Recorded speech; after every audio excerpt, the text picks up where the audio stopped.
So now that I've created my collections, how I can organize the activities within my library, I want to add those activities into these collections, which are kind of like folders.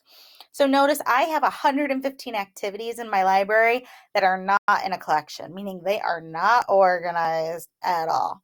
So it'd be very difficult for me to find a specific activity to assign to my students unless I sort them. So let's look at engineering and design. So if I click on it, the shortcut is I can click on the heart and say, let's add this to science. It immediately goes away, but I can technically tag engineering and design to another collection by clicking the heart. I can also tag it to STEAM. There's even another way you could add it. I could click the three dots at the bottom of the activity, click add to collection, and I could even add it to math. And so if I really want to, I can even look at the math collection. I'm going to go back to my library. And if I scroll down, let's do a STEAM one as well. So I clicked on the activity. I'm going to click the heart because I'm all about the shortcuts. Work smarter, not harder. I'm going to do STEAM. And I'm not even going to put it in science and math because it's got the word STEAM on the title. And so I'm going to go view collection.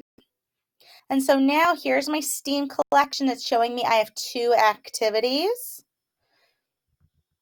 If I click the 3 dots, I can even edit this. If I want it to be a different color, I can even add a description. And so if I go back and I go to the bottom where I can view all of my collections, so I have 113 activities that are still not organized. I've only technically organized 2, engineering and the STEAM. I have 1 in my math, I have 1 in science, and I have 2 in STEAM. And remember, one of those activities in STEAM are the 1 in science and the 1 in math. And so I strongly recommend going through all of your activities and making sure you're adding them to collections.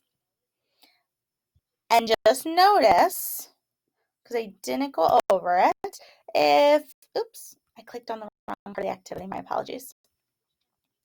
Don't click on the person's name. If I click the heart, and it doesn't necessarily fit in any of these collections, I can click on the plus sign in the upper right hand corner and add another collection. So I can say badging / rewards and hit create. And then I can tag it and it'll immediately be sorted into that badging rewards collection. So definitely organize your activities so that when you are ready to assign them to your students, it will be much easier to find them, especially as your library grows.